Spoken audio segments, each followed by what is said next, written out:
Hello et bienvenue dans un nouvel épisode de Layup. Ton rendez-vous NBA, ton rendez-vous préféré.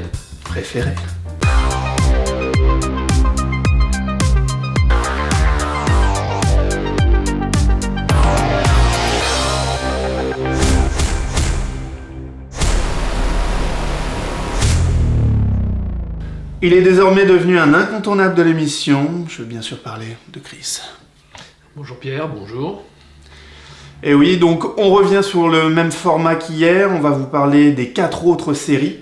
Ne perdons pas de temps. Tout de suite, les previews.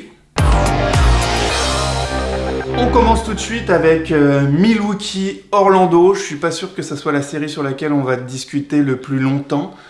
Tête de série numéro 1, Milwaukee a écrasé la saison. Ils étaient à un moment donné même en course pour les 70 victoires, avec un différentiel énorme face à la concurrence. Un Giannis Antetokounmpo historique. Il finit la saison avec le plus gros PER, l'évaluation de l'histoire, tout simplement. Avec un Middleton en quasiment 50, 40, 90, et puis une équipe qui maintenant tourne complètement, parce que même s'ils ont perdu Brogdon, ils ont ajouté des petites pièces, et tout ça sous les ordres de Mike Budenholzer. On a vraiment une équipe de top niveau NBA qui va affronter Orlando. C'est vrai que les Bucks se sont installés dans le Gotha de la NBA. On ne pouvait pas forcément s'y attendre il y a quelques années. Et surtout, on ne pouvait pas s'attendre à ce que quelqu'un comme Giannis Antetokounmpo élève encore son niveau de jeu. Alors ça paraît quand même assez exceptionnel quand même. Hein. Donc peut-être double MVP. Le favori en tout cas. Le favori, ouais. Le favori logique d'ailleurs. Ah, puis d'ailleurs, on a eu les podiums de chaque sélection, de chaque trophée, ouais. Et il figure parmi les 3 avec LeBron James et James Harden. Ouais. Toute logique. On pourrait nous le donner. Oui. Enfin, bon. Et puis une équipe qui n'est pas seulement une attaque flamboyante, mais qui a aussi une défense de fer, avec des physiques énormes. Ouais. Brook Lopez qui est maintenant devenu un 3&D à l'intérieur. Absolument. Et Middleton, je l'ai dit, pareil, des deux côtés du terrain. Bledsoe qui est une vraie sangsue, qui est revenu dans la bulle un peu tardivement, mais qui est revenu quand même. Donc ils sont tous au top. Il y a du George Hill, du Dante DiVincenzo, du Pat Connaughton, Kyle Korver qui apporte des shoots à 3 points. Donc vraiment l'équipe est en place à tous les postes, et en plus qui est vraiment créée, qui est faite pour jouer autour de Giannis Antetokounmpo sur l'axe central où il est inarrêtable. Et c'est la seule équipe qui rivalise avec les cadres de l'Ouest. Elle s'est vraiment installée en haut de la NBA, et on ne peut pas dire qu'il y ait une autre équipe à l'Est qui puisse se montrer de la même manière et regarder les autres équipes les yeux dans les yeux. Attention à Toronto. Attention à Toronto, qui à mon avis d'ailleurs doit avoir un meilleur bilan que les Clippers. Hein. C'est possible, mais c'est plus facile d'avoir un meilleur bilan à l'Est qu'à l'Ouest. Oui. Donc voilà, moi, je regarde par rapport au jeu. Hein. Moi j'ai l'impression que pour l'instant, quand on prend les cadres de l'Ouest, ceux qui rivalisent à l'Est, pour l'instant, maintenant peut-être que les playoffs... On a très clairement, depuis un certain temps, 3 grands favoris qui se détachent, qui sont les 2 équipes de Los Angeles et Milwaukee qui est vraiment dans le top. Mais d'ailleurs, c'est peut-être une pression qui va être compliquée à gérer du côté de Milwaukee. C'est peut-être ça la chose la plus compliquée à gérer sur ce premier tour. On viendra après en parlant d'Orlando. Ça sera cette pression de bien rentrer dans ces playoffs, parce que là maintenant les attentes sont très élevées et c'est finale NBA minimum. Minimum, sinon c'est déception, oui, je ne vois pas que... Non, on ne peut pas s'attendre à autre chose maintenant compte tenu de ce qu'ils ont fait cette année. Mais bon, ce premier tour, pour en revenir là, sera relativement facile, à mes yeux, du moins. Alors Orlando a l'avantage du terrain. Oui. Orlando en plus arrive dans une dynamique pas très bonne. Moi je pensais qu'ils allaient largement passer devant Brooklyn dans cette bulle. Il y avait qu'un match d'écart, je crois, 1 ou 2. Finalement ils restent bien 8e. L'écart s'est même creusé, c'est quand même incroyable, avec Brooklyn qui arrivait décimé. Et je pense que la blessure de Jonathan Isaac pendant la blessure leur a mis un petit coup au moral, parce que c'est quand même un joueur très prometteur, et en plus c'était vraiment le joueur désigné pour défendre sur des profils type Antetokounmpo. Oui. Mais ils font partie des équipes qui ont déçu Orlando. Hein. Alors bien sûr, on les voyait pas en haut, mais d'une certaine manière, comme tu viens de le signaler, on pensait qu'ils pouvaient passer devant Brooklyn. Hein. Oui. Brooklyn, on en a parlé hier, ils sont arrivés en vrac un peu, là, mais Orlando pouvait passer devant avec les moyens, mais ils n'ont rien montré. C'est un peu dommage, mais j'ai un peu peur pour eux quand même. Hein. Surtout qu'en plus, si on vient un petit peu en arrière, l'année dernière, ils avaient très bien terminé la saison. Oui. Ils arrachent un match à Toronto en play-off. Tout était, le contrat était signé, il n'y avait pas de souci. Cette année, ils ont mis un peu de temps à se mettre en place. Markel Fultz a montré des choses. Jonathan Isaac s'était déjà blessé en cours de saison. Aaron Gordon plafonne un peu. Fournier fait une belle saison, beaucoup plus à droite l'an dernier. Oui. Et puis Vucevic fait du 20-10 comme Vucevic on fait du Vucevic tout le temps. Mais c'est peut-être là le problème, c'est que Vucevic, et on l'a vu l'année dernière en play-off, on en attend un petit peu plus quand même pour un l'année dernière All-Star, donc il faudrait qu'il lise son niveau de jeu, quoi. Sinon ça passera jamais. Mais bon. Ça fait vraiment peur face à Milwaukee, parce qu'on a vu déjà ce qu'il a pris l'an dernier contre Toronto, oui. Et là, sans être devin, je pense que Brook Lopez va passer son temps au large, et on sait que Vucevic est incapable de défendre au large. Non. Déjà à l'intérieur, il a du mal, oui. Donc il risque de beaucoup peiner, et à l'inverse de l'autre côté, eux ils vont pouvoir enchaîner les profils différents sur lui et complètement le museler, alors que c'est l'arme offensive numéro 1. Ce qui veut dire qu'Orlando va être obligé de vivre sur les exploits de Fournier ou d'un Terence Ross qui de temps en temps explose à full sans pénétration, comme on l'a vu oui. à 10 reprises.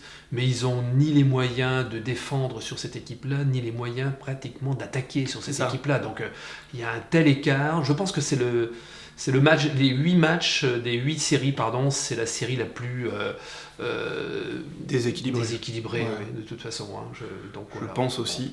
Même si Milwaukee est arrivé dans cette bulle relativement pépère. Hein. Oui, mais bon.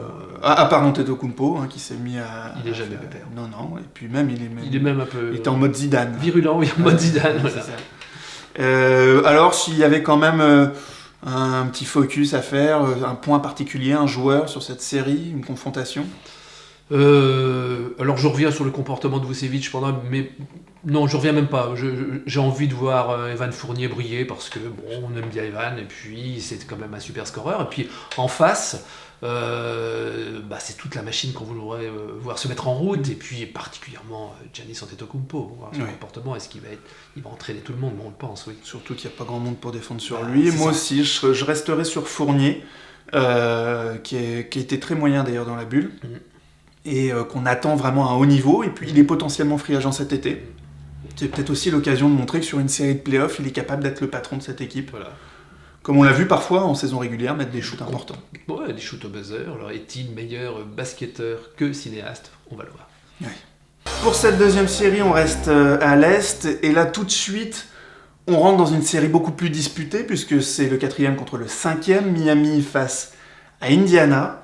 Un duel qui sent bon la conférence Est. Hein. Historiquement, Miami contre Indiana, ça peut jouer des coudes, ça peut jouer défensif. Et puis on a des profils et des coachs intéressants de chaque côté. Je pense qu'on peut se régaler sur cette série. C'est deux franchises qui ont un grand passé déjà, de toute façon. Donc, et c'est vrai que c'est une série, même si on va essayer d'en dégager un favori dans nos pronostics, mais elle est très indécise. Très indécise. Je ne sais pas trop quoi penser d'Indiana. Voilà. Déjà, il y a quand même quelque chose à prendre en compte, c'est qu'il devrait récupérer Sabonis. Aux dernières nouvelles, il devrait récupérer Sabonis. Alors, dans quel état de forme, ça c'est pas... Mais la raquette Sabonis-Turner, tout de suite, c'est une autre histoire à jouer, parce que si ça se tenait à un duel Adebayo-Turner, ça aurait pu tourner très vite en faveur de Miami. Là, quand il y a les deux, c'est une autre histoire. Hein. En plus, avec des profils très différents, très complémentaires, on a vu que cette année, Sabonis était le patron d'Indiana, très clairement, All-Star, carrément. Alors, j'avais pas l'information, mais effectivement, ça change la donne. Hein. Ça change complètement la donne, parce que Sabonis dans la raquette et en dehors d'ailleurs, est une pièce essentielle. Ça a été le meilleur joueur d'Indiana, tout simplement, sur l'année en cours, All-Star. Écoute, ça va alimenter la discussion. Ce qui est intéressant en plus, c'est que on en a parlé un tout petit peu dans la première émission, mais TJ Warren était en feu. Oui. Il a cartonné avec un match à plus de 50, plusieurs matchs à plus de 30. Donc s'il maintient un niveau même un peu en dessous de ça, ça va. Oladipo revient tranquillement, mais on n'est pas à l'abri qu'il nous sorte un match. ça reste l'Adipo. Les frères Holiday, Brogdon. Malcolm Brogdon, force tranquille, mais qui est toujours présent dans la gestion du jeu. Très beau joueur. Excellent. Ouais. Longtemps dans la course All-Star aussi en début de saison. Oui. Donc on a un bel effectif, et en plus on a Macmillan qui a été prolongé, qui à chaque fois qu'on lui enlève un joueur cadre, il arrive à nous sortir un autre mec superstar de son chapeau. Donc belle équipe d'Indiana qu'on sous-estime en permanence. C'est vrai, on les attend jamais là où ils sont, on s'étonne toujours de les voir arriver, mais en fait, il faut qu'on commence à prendre l'habitude que ils font partie aussi des équipes qui sont notoirement play-offables, voire un peu plus. Voire un peu plus tous les ans. Et là, je répète, là, vraiment la décision par rapport à la confrontation avec Miami. On passe un petit peu à Miami. Alors Miami, cette année s'est renforcée, l'arrivée de Jimmy Butler, en patron hyper altruiste de cette équipe des deux côtés du terrain. Il diffuse, il est capable d'apporter là où il faut, il est capable de mettre les gros shoots, défend hyper bien. Il voit le jeu. Moi, j'adore ce profil de joueur, peut-être moins superstar que par le passé, mais tout aussi valuable. C'est horrible d'employer ce mot. Mais moi aussi, je suis un grand fan de Jimmy Butler dans la mesure où il procure une sérénité à son équipe. Il a créé du lien et du liant. Et ça, c'est quand même surprenant quand on connaissait le Jimmy Butler des Bulls notamment, ou même d'Oklahoma. De Minnesota, pardon, où il était plutôt sur les coups d'éclat que sur l'altruisme. Oui. Et là, tout ce qu'il a apporté à cette équipe est très impressionnant. Moi, j'en fais un de mes joueurs préférés pour faire gagner une équipe. Je pense que c'est une tête brûlée, mais c'est aussi quelqu'un qui attend beaucoup de ses coéquipiers et finalement qui s'est vraiment trouvé dans le cadre de Miami. Oui. Avec Spoelstra et Pat Riley derrière. Oui. On sait qu'il y a un cadre. Adebayo, on en a parlé tout à l'heure, est devenu All-Star. C'est devenu un Draymond Green de 2m8. C'est le mix entre Draymond Green et Dwight Howard, quoi. Enfin, c'est assez hallucinant. Adebayo, c'est un superbe joueur en plus, technique, c'est pas simplement qu'un physique, c'est au-delà. Juste un tout petit mot sur Butler. Moi, je pense très sincèrement que l'année dernière, on avait les prémices de ce qu'il allait devenir, dans la mesure où, pour moi, il a été le meilleur homme des Sixers pendant les playoffs de l'année dernière. On l'oublie souvent, et là, il s'épanouit complètement dans ce cadre que tu viens d'évoquer. Là. On a Duncan Robinson qui a tout simplement sorti une saison à 3 points. Il a le meilleur pourcentage sur catch and shoot de l'histoire, à 46 et quelques. Devant, d'ailleurs, dans le top 5 de ce classement-là, c'est sinon Klay Thompson ou Steph Curry. Mais il est devant. Quand même. Impressionnant, parce que oui, quand on juge par rapport au trio, là, oui. Shooter d'élite, Tyler Hero fait une saison rookie très précieuse. Excellent shooter aussi, ils ont des forces extérieures. Kendrick Nunn, dans le top 3 des meilleurs rookies de l'année. Voilà. Et puis Dragic en sortie de banc. Pas sûr qu'il soit toujours en sortie de banc au début des rencontres, ou en tout cas en fin de match, à mon avis, ils compteront sur lui, sur son expérience. C'est quand même quelqu'un qui a été meilleur joueur de l'Euro, All-Star, et qui est encore très très précieux dans cet effectif. Ça peut être un peu court à l'intérieur. Il y a Olynyk, je sais pas ce qu'a Meyers Leonard, qui revenait de blessure, mais qui jouait plus là sur ses derniers matchs dans la bulle. Olynyk, oui, parce qu'il fait une bonne saison et en plus, c'est un rugueux, Olynyk. C'est un rugueux. Surtout ça. Demander à Kevin Love, il est assez rugueux. Mm-hmm. Mais c'est vrai que ça va manquer peut-être un petit peu de force intérieure, compte tenu qu'il récupère Sabonis, là pour le coup. Ça va peut-être pêcher de ce côté-là. Mais, et le mais trahit un petit peu ma pensée, je pense qu'ils ont suffisamment de force et d'organisation pour pouvoir quand même perturber la bonne marche d'Indiana. Oui, même si Miami était une équipe qui était très forte à domicile, donc il ne pourra pas compter là-dessus. Non. Mais bon, je pense qu'ils sauront trouver les forces et Spoelstra saura trouver les mots. On l'a vu, l'effectif change, le niveau reste quand même un bon niveau, oui. Donc ce qui veut dire que le coach n'y est pas pour rien. Non. Puis Pat Riley, à mon avis, qui couvre un petit peu tout ça de par son expérience. C'est quand même un des plus grands coachs de l'histoire, tout simplement, qui est là et qui dirige cette équipe. Bon. Donc, dans le combo coach-dirigeant, peut-être le meilleur. Oui, sûrement. Sûrement. Alors, qu'est-ce que tu retiendrais de cette série ? Alors cette série, moi, du coup, ce que tu viens de nous dire, c'est le retour de Sabonis. Alors là, pour Indiana, c'est la chose la plus importante qui vient de se passer ces dernières heures, parce que l'information n'est pas très, très vieille. Et puis, du côté... le pendant du côté de Miami, le comportement d'Adebayo dans ses playoffs. Voilà. On va parler de ce duel-là, même si tout le reste est important, évidemment. Ouais, je pense aussi à Adebayo. Je garderai un œil sur Dragic. Je pense que avec Butler, c'est les deux qui vont apporter leur expérience, parce que le reste, ce ne sont des jeunes. Donc les deux vont être les patrons. Puis Dragic est à Miami depuis longtemps maintenant. Donc c'est un des plus vieux de l'effectif, même si Haslem est toujours dans l'effectif, je crois. Le comportement du Haslem sur le banc, on va voir ce qui va se passer. Et côté Indiana, jusqu'où peut aller Indiana, coaché admirablement bien par Nate McMillan. Je suis très enthousiaste par rapport à cette série, mais c'est très difficile de donner un pronostic. Mais tu as raison, attention Indiana, parce que pour le coup, on en faisait une belle équipe au complet. Elle l'est redevenue. Donc, c'est vraiment indécis. C'est vraiment la série la plus indécise. Et puis Oladipo, quand même. Parce qu'il a un peu de mal depuis qu'il est revenu. Il leur doit quelque chose, Oladipo. Oui. Là. Est-ce que physiquement, il est vraiment en place pour pouvoir apporter face à l'intensité? Parce qu'il y aura de l'intensité de l'autre côté. Hein. Oui. Donc, si on veut voir un Oladipo qui met 25-30 points, il va falloir qu'il soit vraiment en jambes. Je suis pas sûr qu'il soit complètement bien revenu, moi, de sa blessure. Bon, est-ce que les playoffs vont le stimuler, j'espère. Un pronostic ? 4-3 Miami. Oh, donc notre premier match 7. Oui, je vois bien un match 7 dans cette série-là, compte tenu des forces en présence, mais après tout peut basculer, mais on va dire 4-3.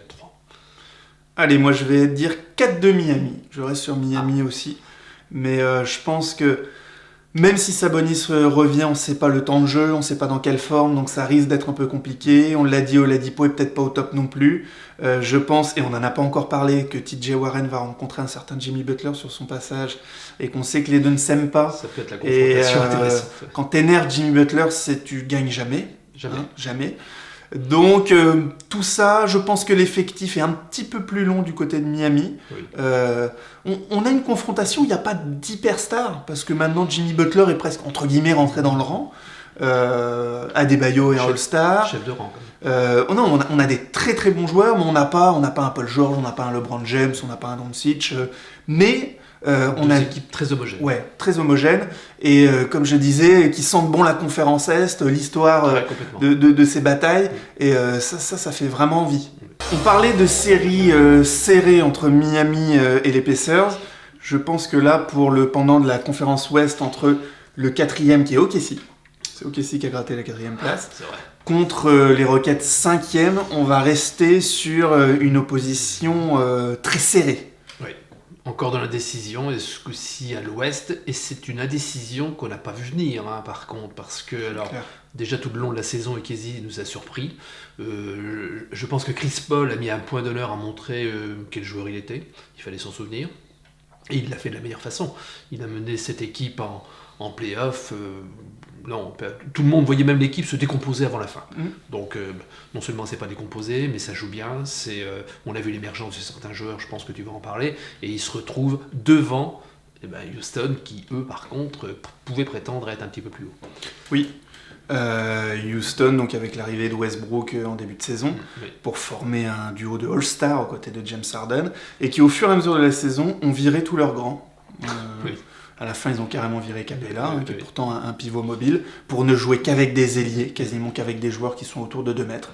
Et tout le monde autour de la raquette, la balle à James Harden qui dribble, et Westbrook qui est en percussion et qui vient agresser les défenses à l'intérieur en pénétration. C'est ça. Puis des shooters.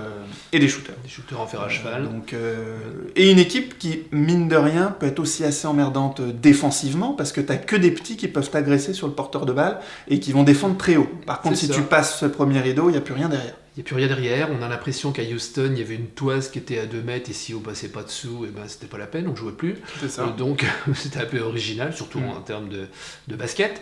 Je vais t'avouer franchement, moi le jeu de Houston, ça me fatigue un petit peu. Il y a Harden là, qui est en train de dribbler entre ses jambes, etc., et qui fait des step back en veux-tu, en voilà. Le joueur admirable, incroyable, exceptionnel, mais le jeu de Houston, fatigant. Ils avaient trouvé une certaine homogénéité quand même sur la fin de saison. Bon, Harden arrive dans la bulle en étant excellent. Il est encore dans ses standards, 35 points, 8 rebonds, 8 passes, un peu plus même. Très fort, très fort.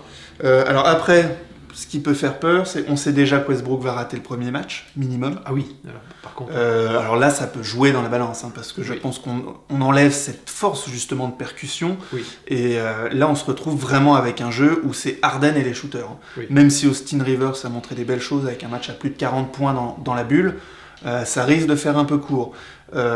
C'est quand même, au niveau du symbole, assez intéressant aussi de voir que Westbrook va jouer contre son ancienne équipe, lui qui est probablement peut-être le meilleur joueur de l'histoire d'OKC.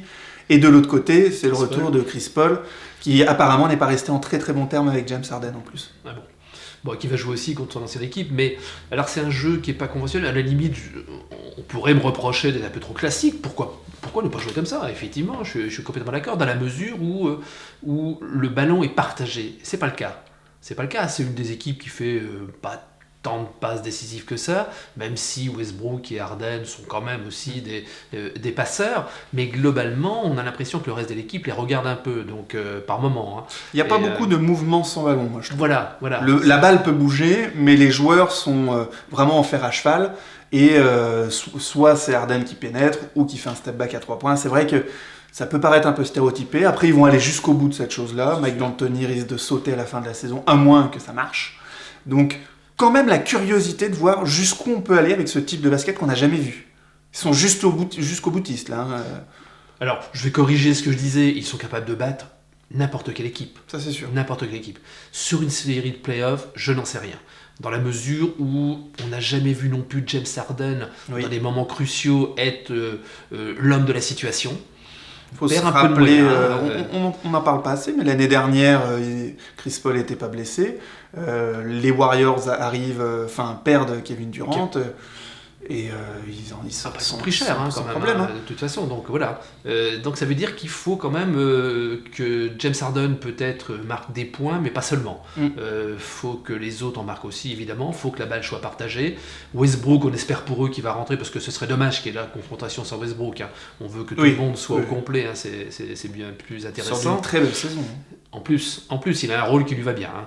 Donc, mais... Bon, moi, c'est pas le basket qui me fascine, dans la mesure où j'ai l'impression qu'il joue une partie de ce qui est possible au basket, et pas tout. Et à l'inverse, on a OKC, parce qu'on ne parle pas du tout d'OKC. OKC, un basket atypique quand même, qui joue très souvent avec 3 arrières de petite taille. C'est vrai. Petite taille. Il y a Shai Gilgeous-Alexander qui est pas loin des 2 mètres, mais qui est quand même un arrière. Dennis Schroeder qui sort du banc, mais qui a quand même un gros temps de jeu et qui fait une saison extraordinaire, qui est en lice pour le meilleur 6e homme de l'année. Et bien sûr Chris Paul en chef de meute, qui fait pas des stats très ronflantes, mais qui est clairement le patron. Et on a l'impression qu'à lui seul, il est capable de désosser Houston. On l'a vu cette année. Je me souviens d'un match où il fait le petit pont avec le flotteur derrière. Si vous pouvez revoir ce match, là, une démonstration d'Oklahoma face à Houston. Avec en plus à côté du Gallinari, où là pour le coup personne ne va pouvoir défendre sur lui, ils vont peiner, si ça va peut-être être PJ Tucker, mais alors pour le coup personne ne pourra défendre sur Steven Adams, ni sur Nerlens Noel en sortie de banc. À l'intérieur il y a des forces intérieures que n'ont pas Houston, ils se sont débarrassés avec Clint Capella, on se demande pourquoi, mais enfin bon si, pour aller vers ce jeu-là, mais maintenant effectivement ils sont complètement dépourvus. Donc, et là, OKC a quand même des choses à faire valoir à l'intérieur. Steven Adams, notre bon néo-zélandais, là, mais qui, moi je le trouve extrêmement efficace. Il a des bonnes mains. Sous-côté dans son rôle à l'intérieur. Et comme tu le disais, Gallinari, un ailier, voire ailier fort, qui est quand même du côté de Houston, je vois pas qui va défendre sur lui, peut-être PJ Tucker, mais pas tout le temps. Hein. Et alors que de l'autre côté, ils ont pas mal de profils à mettre en défense sur les lignes arrières de Houston, parce que ils ont récupéré Robertson, ils ont Diallo, ils ont Ferguson, ils ont Dort qui monte le bout de son nez, plus sous la boule, qui est très très bon, et qui sont tous des bons défenseurs. Voilà. Donc sans parler de Chris Paul, qui est malin, Shai Gilgeous-Alexander qui est très long, qui a vraiment des bras démesurés. Donc je pense qu'ils ont le profil pour embêter Houston, même sur leur jeu. Pour ce premier tour, à mon avis, ça va être un premier tour extrêmement compliqué pour Houston. Oui, parce qu'on aurait tendance à sous-estimer OKC, de moins en moins d'ailleurs. Je vois de plus en plus de surprises maintenant, ils sont là. Même il y a de plus en plus de pronostics qui sont en leur faveur. Et quel impact aura Chris Paul ? Parce que comme tu l'as dit, il est revanchard. En début de saison, c'est LeBron James qui a posté ça. En début de saison, avec une photo de Chris Paul, OKC avait 0,2% de chance de se qualifier en play-off. Et LeBron James a dit, on sait quoi la suite. Donc, faut vraiment pas sous-estimer Chris Paul, qui, à mon avis, là, est bien en place, avec une armée qui lui répond bien, et avec 4-5 joueurs qui peuvent mettre 20 points tous les matchs. Bah, écoute, pour devancer la question que tu vas me poser, moi, ce que j'attends, ce qui m'intéresse là, c'est justement le comportement de Chris Paul face à son ancienne équipe. C'est un joueur de caractère, extrêmement intelligent, futé, malin, et puis technicien en repère, quoi. Je veux dire, qui est capable de garder la balle sous le bras quand il le faut. Et à l'opposé, évidemment, j'attends de voir un James Harden prenant son équipe en main, mais pas simplement avec des dribbles et en gardant le ballon. Voilà, pour voir est-ce qu'il y a un collectif qui va se dessiner du côté de Houston pour pouvoir leur permettre d'aller un petit peu plus loin. Donc tu demandes quelque chose qui ne se passera pas du côté de Houston. J'en ai peur. Alors, en fait, j'ai aucun doute sur Chris Paul, ça va être intéressant de le voir. Je serais curieux de voir si les progrès qui ont été montrés cette saison par Shai Gilgeous-Alexander vont se transformer encore plus en play-off. L'année dernière, il avait fait 2 très bons matchs face aux Warriors quand il jouait encore aux Clippers. Ouais, c'est vrai. Donc, est-ce que lui aussi est capable d'élever son niveau de jeu ? Et de l'autre côté, allez, s'il revient en forme, Westbrook, parce qu'on a dit que James Harden n'était pas forcément tout le temps là lors des grands rendez-vous.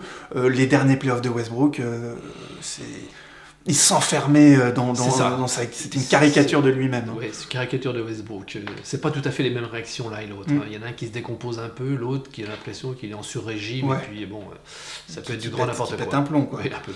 Donc, un pronostic ? Alors là, je vais tenter la grosse cote, là. Ah, OKC, 4-3. Oh, OKC 4-3. OKC 4-3. Alors, c'est compliqué, parce qu'on sait déjà qu'il y a un match sans Westbrook. Clairement, s'il n'y a pas Westbrook sur la série, je mets OKC. On va penser que Westbrook revient, et je vais jouer le 4-3 Houston. D'accord. Donc on voit tous les deux un match 7. Voilà. Match 7 sur cette série. Une confrontation hyper intéressante. Très intéressante. On a peut-être le meilleur duel d'arrière de la ligue, entre les trois et puis les deux de l'autre côté. Oui, non, mais ça va être passionnant, là, ça va être passionnant. Et on termine par une confrontation que tout le monde attend. Les Los Angeles Lakers, premiers de la conférence Ouest, alors qu'ils n'étaient pas en play-off l'an dernier, quand même une très belle saison, face à Portland, qui ont déçu toute l'année, mais qui sont sortis quasiment champions de la bulle, bon, à égalité on va dire avec Phoenix, mais qui sont allés accrocher leur 8e place de manière en patron. Et finalement, on a rarement vu une confrontation 1-8 peut-être aussi équilibrée en termes de force en présence et en termes, encore une fois, de dynamique finalement. Et oui, parce que on voit arriver en trombe les Blazers, oui, avec un Damian Lillard sur une autre planète, là, pour le coup, qui est exceptionnel. Ça fait déjà 4 matchs qui sont en play-off, eux. Hein. C'est ça. L'intensité play-off, non. Eux, c'est bon, ils y sont. Et de l'autre côté, même si on a envie d'oublier de ce qu'on vient de voir des Lakers, mais des Lakers un petit peu mou du genou quand même. Hein. Je ne sais pas ce qu'ils ont essayé ou pas essayé. Je ne sais pas si c'était les matchs d'entraînement, mais ils nous ont un petit peu inquiétés. Voilà. Ouais. Je pense que pour eux, la mission, c'était de récupérer la première place de l'Ouest. Mission accomplie. Dans la bulle, il faut rappeler que ça a été la moins bonne attaque, hein, les Lakers. Donc même si on joue tranquille, ils m'ont paru pas du tout en rythme. Alors, est-ce que c'est voulu ? Est-ce qu'ils ont eu du mal à se remettre dans cette dynamique ? Parce qu'il faut rappeler que juste avant la coupure, pour le coup, c'était la meilleure équipe de la Ligue. Hein. Ils venaient de taper les Clippers et les Bucks avec la manière. Voilà, moi je me souviens de ces 2 matchs-là, c'était quand même exceptionnel. Puis à LeBron James, que j'ai jamais vu défendre comme ça, à 35 ans, bonjour, là vraiment c'était impressionnant. Mais c'est vrai que depuis qu'ils sont arrivés dans la bulle, bon, pour le coup, là, ça a descendu d'un cran. On a vu Davis faire un match sur 2. À peine, il a fait surtout 3. Un match, hein, en fait. Puis LeBron, pas vu dedans, un peu en dedans justement, oui. Avec, notamment en attaque. Il n'était pas dans l'expression qu'on lui connaît. Alors, et plusieurs choses en plus. On retrouve une équipe de Portland à qui, on peut le dire, la pause leur a fait du bien. Parce que de toute façon, alors non seulement du bien parce qu'ils sont ressourcés, mais en plus ils ont récupéré des blessés qui n'auraient pas pu jouer cette saison. Nurkic en premier qui a montré des très très belles choses, notamment lors du play-in là, qui nous sort un match énorme. Lillard formidable. Ils ont pu récupérer Zach Collins qui, je crois, par contre aux dernières nouvelles est blessé une cheville. C'est pas sûr qu'il puisse assurer sa place, au moins sur les premiers matchs. Hein. On l'a pas revu, hein. Dans le match de play-in, il est pas rentré. Donc ça peut être inquiétant parce qu'au poste 4, il va avoir un peu de boulot. Et puis, on a vu un Carmelo affûté. C'est CJ McCollum qui fait une fin de match. Qui fait une fin de match énorme, mais qui apparemment est diminué avec une vertèbre fêlée. Oui, c'est étonnant. S'il peut faire ça avec une vertèbre fêlée, ce qui continue, parce que c'était pas mal. Et un Gary Trent Jr. Révélé. Donc une équipe renforcée qui joue son meilleur basket, avec Whiteside enfin sur le banc. Ses bras ballants, il sera mieux sur le banc que sur le terrain. C'était catastrophique lors du playing, heureusement qu'ils en ont pas besoin. Mais bon, si Zach Collins joue pas beaucoup, ils vont avoir besoin aussi de Whiteside en sortie de banc, parce qu'il y a du monde à l'intérieur de l'autre côté. Mais Whiteside, c'est affligeant, on va pas l'accabler le pauvre, mais enfin effectivement c'est un intermittent du basket. Il aime pas trop le basket, il fait ça, c'est alimentaire chez lui on dirait.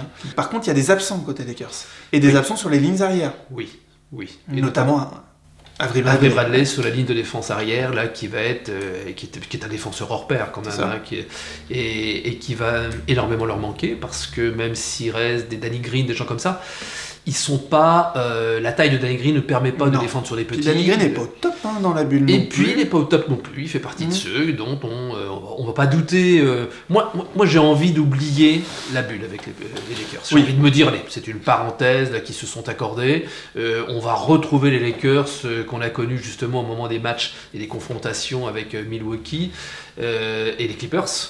Donc, et j'espère que c'est cette équipe-là qu'on va voir, parce que cette équipe-là, par contre, même sans Avery Bradley, il reste quand même non seulement du répondant, mais une expérience énorme.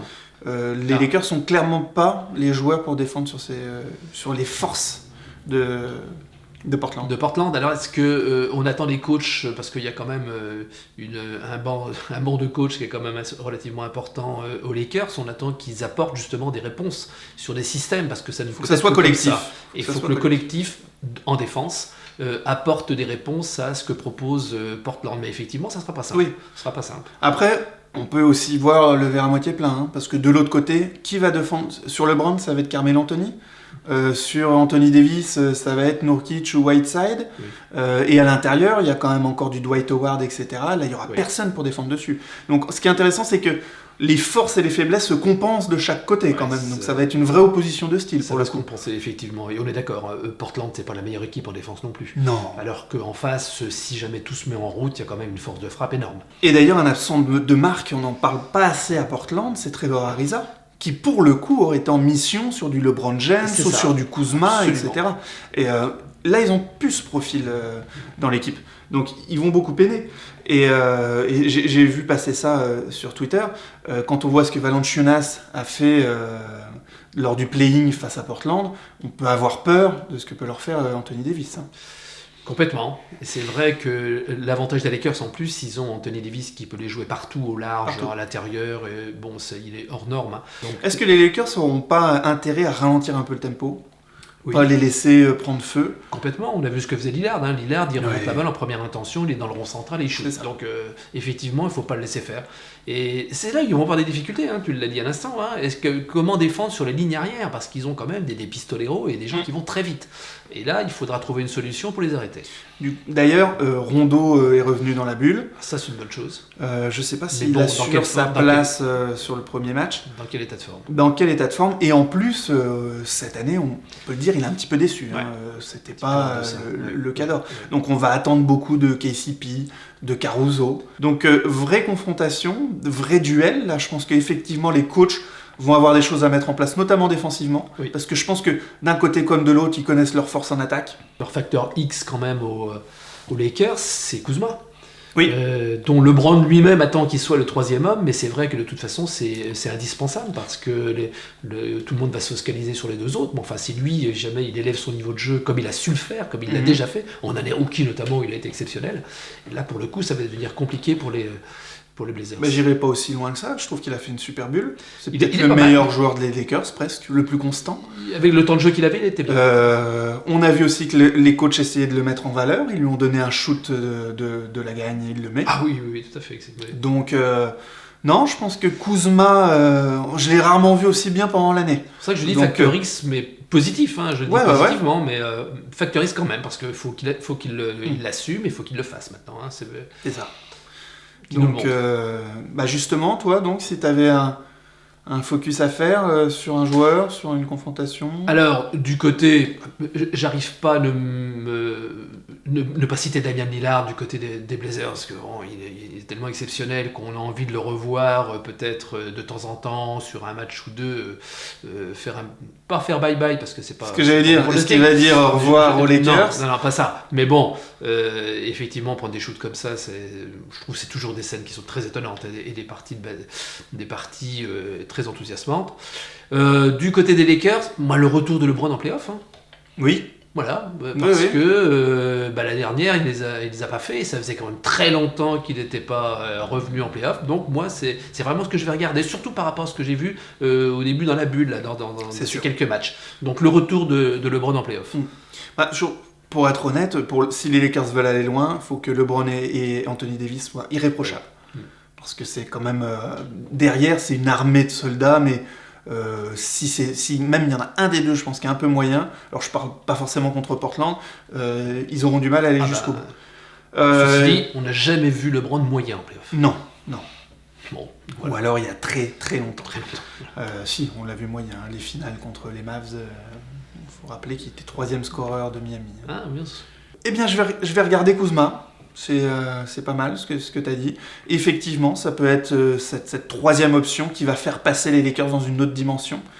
Et de l'autre côté, allez, tu as parlé du retour de LeBron James, le retour de Carmelo Anthony en play-off. Même s'il va pas avoir le même rôle, mais on l'a vu mettre des shoots hyper importants dans plusieurs matchs avec Portland. C'est un shooter, c'est un scoreur, et puis il perd pas confiance en lui. La preuve en est, c'est effectivement, il a pris des shoots, enfin, tout en ayant un pourcentage désastreux en début de partie. Il met les shoots qu'il faut quand il le faut. Carmelo Anthony, superbe joueur, quoi. Et Nurkic, moi ce que j'ai peur avec Nurkic, c'est on l'a vu un petit peu sur la fin du play-in, c'est est-ce qu'il va avoir les cannes sur une série en 7 matchs avec les grands bambins là, qui va se taper de l'autre côté, du côté Lakers. Il était lessivé à la fin du match. Lessivé, maintenant il y avait un côté affectif, il avait subi un deuil qui l'avait profondément touché. Je pense qu'il y avait beaucoup d'émotions, il était un peu submergé par tout ça. Il a beaucoup donné pendant le match. Bon, faut voir, mais bon, il en est capable. Mais au niveau pronostic ? Eh bien, je mettrai néanmoins, allez, je mets 4-2 pour les Lakers. 2 matchs quand même pour les Blazers. C'est pas rien, hein, ce que je dis là. Je veux dire, 2 matchs parce que les Lakers, ils faisaient partie des grands favoris, mais quand même, les Blazers tels qu'ils sont là, les Lakers tels qu'on les a vus, ça va certainement s'arranger, mais allez, 4-2 pour les Lakers. Allez, moi je vais prendre encore un peu plus de risques, je vais dire 4-1 pour les Lakers, parce qu'effectivement, les gens ont... alors ils aiment bien faire ça, ils se basent sur les 8 derniers matchs, alors qu'il faut quand même se rappeler quelle force ont les Lakers. Il faut se rappeler que c'est quand même compliqué de parier contre LeBron James en play-off, à moins qu'il joue contre Kevin Durant, où là, bon, c'est une autre histoire. Portland, c'est magnifique, mais Lillard doit mettre 60 points pour qu'il gagne au buzzer à chaque fois. Il va peut-être peiner à réitérer tout ça. Je pense qu'il va nous en faire des matchs, de toute façon. Et en play-off, il a l'habitude d'encore hisser son niveau de jeu. Je pense que les Lakers sont largement au-dessus. Et la défense de Portland est catastrophique. Donc même si les Lakers ont la moins bonne attaque de la bulle, justement, ils tombent sur un premier tour où au moins défensivement, on ne va pas les agresser. Ce qui aurait peut-être pu être compliqué pour eux sur un premier tour s'ils avaient été pris à la gorge. Là, je pense qu'ils ont vraiment les armes. Lakers tous les deux. Et allez, moi je dis 4-1. Désolé pour Portland. C'est déjà bien qu'ils soient là au vu de la saison qu'ils ont fait. Pour conclure, il faudrait que les Lakers se retrouvent une Mamba attitude, peut-être. C'est ça, c'est vrai, avec l'ombre de Kobe qui est derrière toi, qui plane un peu partout autour des Lakers, et ça peut leur donner un supplément d'âme pour aller chercher ce titre, ça c'est sûr.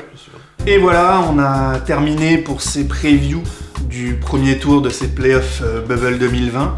On espère que vous avez aimé nos points de vue. On attend aussi vos pronostics. N'hésitez pas à commenter, à partager, etc.